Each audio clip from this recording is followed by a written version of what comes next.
Россия всегда была и остается Russia надежным সবসময় ছিল поставщиком এবং এখনও সব অংশীদারদের для জন্য всех জ্বালানি наших সম্পদের партнеров, একটি в том числе, кстати নির্ভরযোগ্য говоря, সরবরাহকারী। и এর для মধ্যে ইউরোপও Евросоюза. রয়েছে, И যারা мы не будем নির্ভরযোগ্য অংশীদার, যেমন работать পূর্ব в таком ইউরোপের দেশ режиме с স্লোভাকিয়া এবং теми нашими হাঙ্গেরি। партнерами. আমরা তাদের তেল এবং গ্যাস সহ আমাদের জ্বালানি সম্পদ সরবরাহ করি এবং ভবিষ্যতেও তা করে যাওয়ার ইচ্ছা То, что রাখি। происходит যদি তাদের сегодня на সরকার европейских বর্তমানের рынках, মতো একই নীতি это, অনুসরণ конечно, করে, прежде আজ всего ইউরোপের জ্বালানি результат বাজারে যা ошибочной ঘটেছে তা অবশ্যই политики সর্বপ্রথম европейских ইউরোপিয়ান властей কর্তৃপক্ষের в জ্বালানি Средней খাতে и ভুল নীতির ফল। Восточной তেল আর গ্যাস Азии. দুটোর দামই বেড়েছে।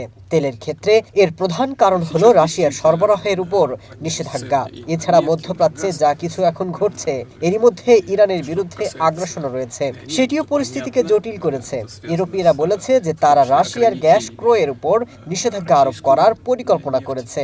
তারা বলছে এক মাসের মধ্যে তা করবে। 24 তারিখ হবে শেষ দিন এবং 25 তারিখ থেকে Все গ্যাস, равно они, как এমনকি তরলকৃত сейчас গ্যাসের сказали, উপর নিষেধাজ্ঞা আরোপ করবে। через আর месяц 2027 সালে তারা আরও কঠোর чтобы নিষেধাজ্ঞা দিয়ে সম্পূর্ণ 2025 নিষেধাজ্ঞা ввести কার্যকর করবে। ограничения на একই সময়ে অন্য российского বাজারগুলো газа উন্মুক্ত через হচ্ছে। рынок. আর হয়তো আমাদের জন্য আরো লাভজনক হতে পারে এখনই ইউরোপের বাজারে সরবরাহ Это বন্ধ не করা, решение. নতুন বাজারগুলোতে চলে যাওয়া এবং সেখানে নিজের অবস্থান শক্ত করা। এখানে কোনো রাজনৈতিক উদ্দেশ্য নেই, আমি সেটা স্পষ্ট করতে চাই। কিন্তু যদি তারা 1-2 মাসের মধ্যে আমাদের বন্ধ করে দিতে চায়, তাহলে হয়তো আমাদেরই এখন বন্ধ করা ভালো।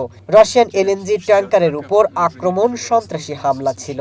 এটি প্রথমবার নয় যে আমরা এর মুখোমুখি হচ্ছি। Что это усугубляет ситуацию на мировых энергетических рынках, на рынках газа.